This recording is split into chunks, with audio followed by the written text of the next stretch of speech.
All right, so one thing that I think the main thing that trips people up when other people try to play this drum set is they're not sure quite how to play melodically around this kit, because it's so non-standard. It's just such a non-standard way of creating melodic movement.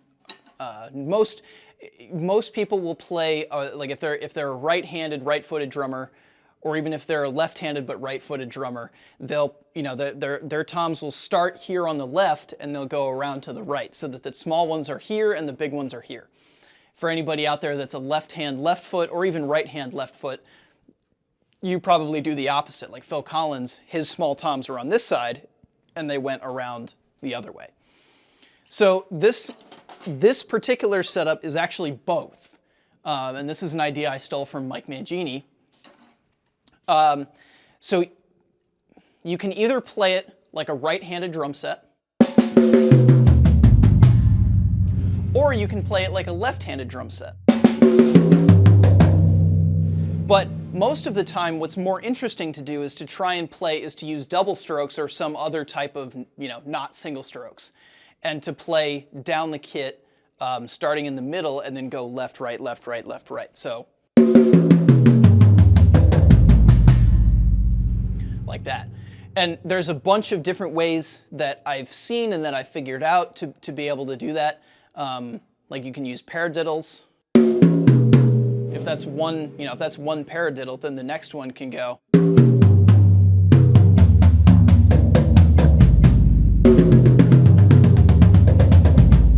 You can also use the same idea using double strokes. You can actually also use single strokes to do that same kind of motion, but you have to use an odd sticking in order to do that. So like if you did it in triplets, you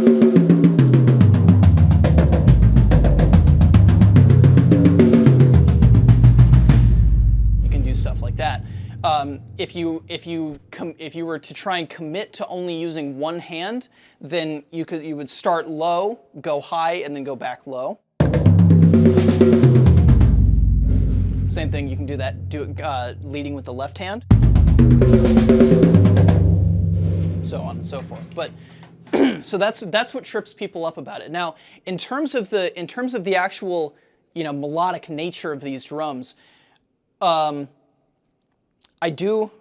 head choice is the head choices are pretty important to that. I use clear emperors on the top, clear ambassadors on the bottom. I like the Emperor more than I like the Ambassador for a batter head. Just having both plies, I feel like it makes the pitch a little bit more prominent than the actual wood hitting mylar sound. I feel like the Ambassadors have too much attack. So I like the Emperors a little bit more. But in terms of the tuning, the way. And everybody's tuning tastes are different. That's critical to point out. Everybody's tuning tastes are different. You need to figure out what works for you, not what works for me. But what works for me, what I've figured out over time is, my goal is always, because I want the drums to project their pitch at any volume in any space.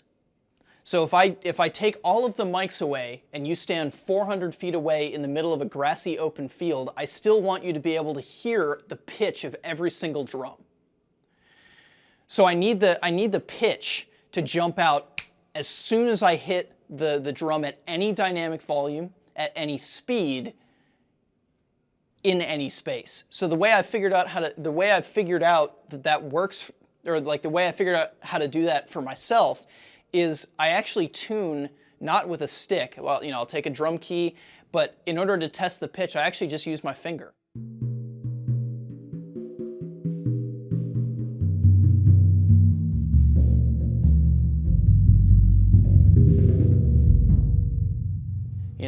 And to me that works out, because so if you use a stick at a low volume,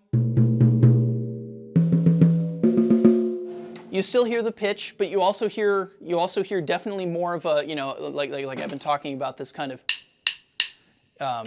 wood on mylar type of attack sound, and it can be a little bit less useful to your ear to hear that kind of an attack. Some people tune with timpani mallets for that reason. I think Benny Greb is noted for at least using that as a pointer. But also, you know, so you can use a timpani mallet, but you can also just use your finger. And the nice thing about using your finger is it is really hard to make that loud. And again, like I talked about, if I want this pitch to jump out right away at a low volume, it makes sense to test the tuning at a low volume. So that's the main reason that I prefer to use my finger. Now, the other thing that I figured out over years of experience of trying to tune drums is, for me, it works best to tune from low to high rather than high to low. For whatever reason, whenever I tune high to low, I can get the high drums to sound good right away. But then by the time I get to the low drums, they're too low. They don't have that pitch recognition that I want them to have.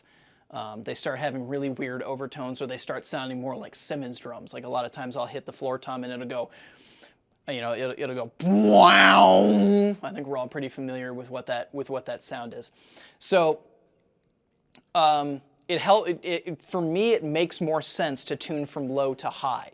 So I'll tune, you know, like on this kit, I'll start with the 22, and I'll tune that to be approximately this kind of pitch.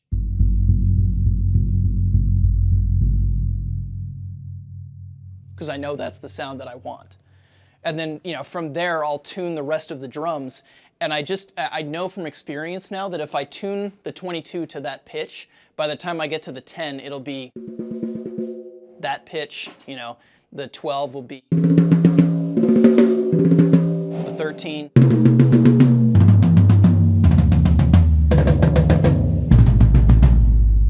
So I just kind of know from experience now that that's the tom spread that I want.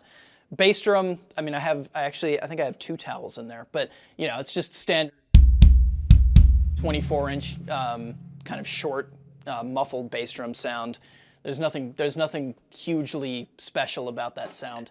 The snare drum I tune higher than some, but not as high as some others.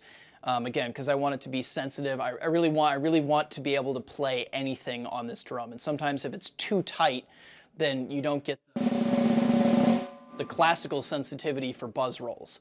So I tune higher than some, but also lower than some. And as far as this drum, I just tune it to the lowest pitch that it makes sense to have this drum at. Because I don't